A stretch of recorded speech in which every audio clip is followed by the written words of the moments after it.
Ultrakill is a very fast-paced, retro movement shooter. It directly competes with other games in the genre like Doom Eternal, and every single mechanic is skill-based. So you'd expect the negative reviews to actually reference some of those things, right? But no.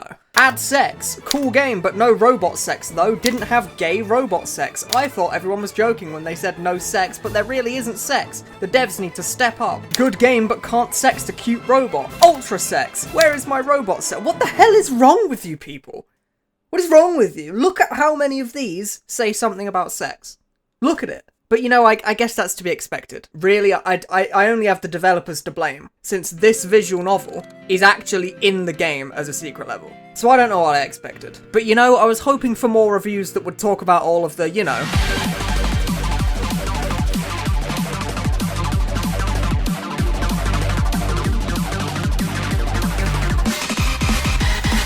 But instead, this is the part that they want to talk about. This part. Hold on, just a minute. Let me see if I can find a good review in here. Hang on. Whoa. Oh, here's one. The skeleton of a good game is here, but the execution is just so strange. Some of the levels are too big and don't have enough enemies, so most of your time is spent simply walking around. The score meter drops when getting hit, which discourages the up-close aggressive playstyle that is encouraged by the healing from blood mechanic. There's only 5 different weapons, so variety feels pretty low, and some of the weapon variations feel like arse compared to their other counterparts. Ah yes, an actual negative review.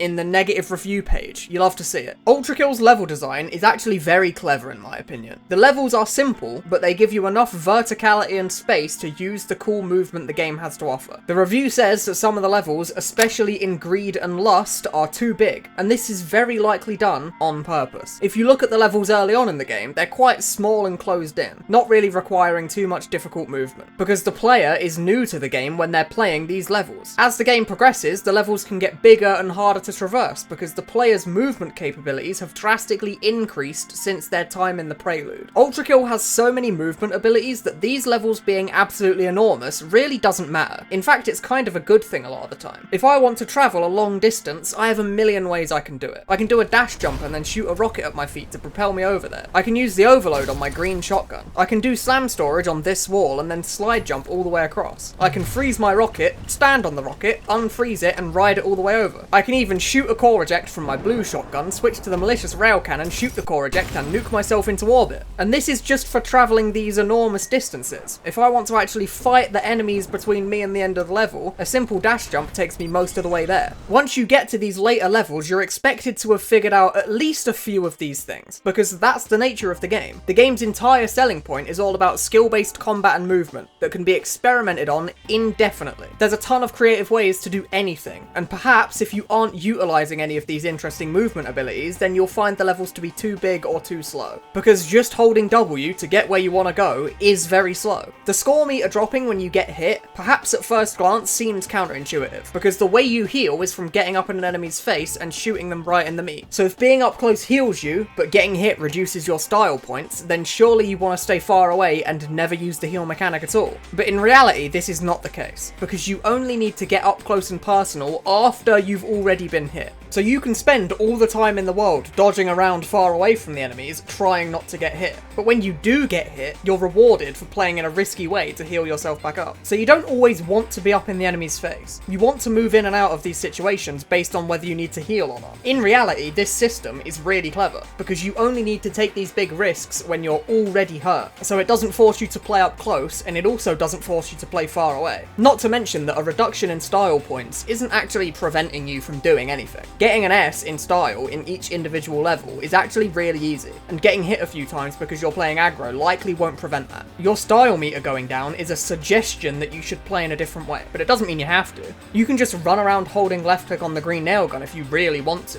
The point system is only a suggestion. The variety of weapons feels low, and some variants feel worse to use than others. This part I very, very strongly disagree with, because as much as some other games in the genre might want you to believe it, more weapons doesn't lead to more more variety. Ultrakill only has a few weapons. Sure, there's multiple variants of each weapon, but still, it's basically only 5 weapons. But where Ultrakill gets its variety from is interactions. Because sure, a pistol is just a pistol, but the number of interactions this pistol and its coin tossing ability has with the game is absolutely endless. Ultrakill does this thing that's really difficult to do in game development. If you give a player a ton of different tools they can use, players are going to start asking questions. I wonder if I can flick the coin and then shoot it with my rail cannon instead of the pistol.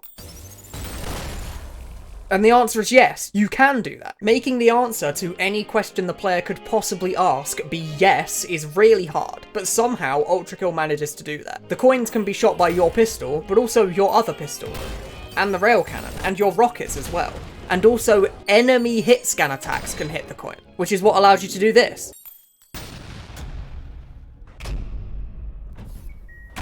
Ultrakill's weapons are few, but interactions with enemies and other weapons are very numerous. Ultrakill's variety comes from these interactions, not just a large number of weapons. And Ultrakill's combat has infinitely more variety than Doom Eternal's combat just because of this one simple fact. Having a bajillion weapons doesn't matter if they're all very simplistic and do basically the same thing 90% of the time. Just Doom Eternal Project Brutality on a budget.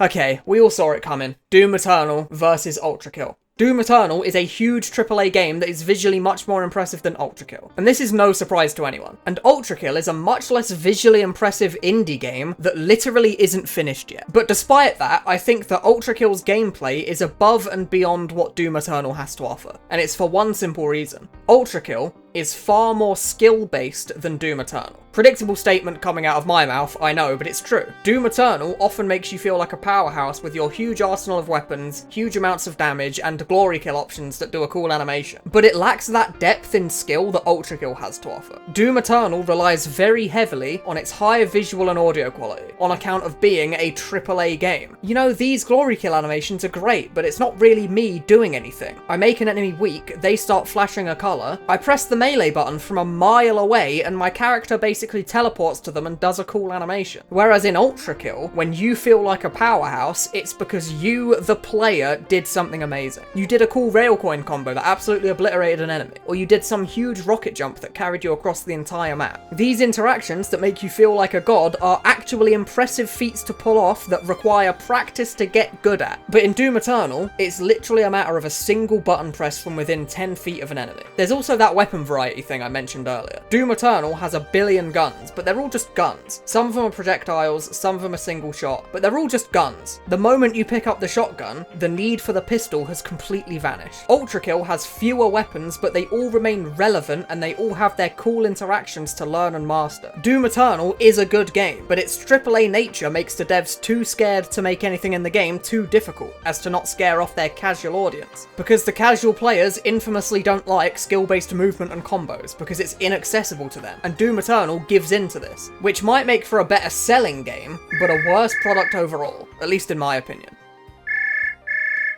Hang on, just 1 second, I've got to take this. Hello? The review said what? Project Brutality? Oh. Okay. Okay, thanks, Paulie. Thank you. Right, bye. So, my assistant has just informed me that the review actually said Project Brutality. It's like a demake of Doom, it looks like this. It's actually pretty cool. Nothing to do with Doom Eternal though, really. So, all of that rant was for nothing. This game hasn't reached its full potential at all yet. The campaign was awesome and the cybergrind keeps me coming back. There's a stage builder coming soon too, but nothing, and I mean nothing, is going to fix the game's lack of gaze. Brilliant, I'm glad I read that one. That was really good. It's too scary. Thank you, KronkFan5233. Very insightful, it's greatly appreciated. I'm really glad I spent my time reading negative reviews on Steam. Fix the Whiplash. I just want the Whiplash back. I love when patches make the game worse. Whiplash got taken out of the game pretty bad. Nerfs to Whiplash killed my enjoyment. I know people will tell me to get good and play in a more skillful way, which I tried and didn't find enjoyable. Oh, and this guy also tries to say that skill issue and get good aren't valid criticisms. Au contraire, anonymous Steam reviewer, but it actually is very, very valid criticism. In the most recent update to Ultrakill, the Whiplash, aka the grappling hook, was nerfed. Before the update, you could use it to your heart's content as much as you wanted with zero downside. But because of the fact that dealing damage to an enemy in point blank range heals the player, the Whiplash ended up being incredibly unskilled. It was a permanent get out of jail free card. The moment you got hit and you were a bit low on health, you would grapple to the nearest heavy enemy and shoot them in the face to heal to full. After the nerf, using the Whiplash while injured will give you grey health. You cannot heal through grey health until you raise your style meter by 1 rank. So now, the Whiplash actually has to be used thoughtfully, otherwise you will get yourself killed. And these shitty Ultrakill players are really mad about it. Mad enough to leave negative reviews of the game that they clearly like. Saying skill issue and get good, as reductive as it might seem, is actually the perfect response to this. Ultrakill is a game that so obviously prides itself on its skill-based interactions, and the removal of a highly brain-dead, unskilled interaction has caused these certain players to just lose their minds. Nerfing overpowered options makes the game more fun, because it forces you to actually overcome the challenge, instead of just breezing through it mindlessly while abusing some broken interaction. If your opinion is that the game should be easier and less skillful because you like it more that way, then maybe Doom Eternal is more your style. Okay, that one was cheap, sorry. But if you want your games to be easier, then perhaps a game that so obviously takes pride in its skill-based interactions isn't the sort of game you should be investing your time into. In other words, skill issue. Just a really complicated way of saying get good. Okay, last one, last review. Trust me, don't play it if you're bad at video games, and if you're only gonna get worse with practice. If you're this kind of person, don't even try. You won't enjoy it, and the only feeling that you will be getting while playing this game is the purest stress. Don't make me say skill issue again. Don't make me say it. I know it's mean, but I really just want to say get good. I just really...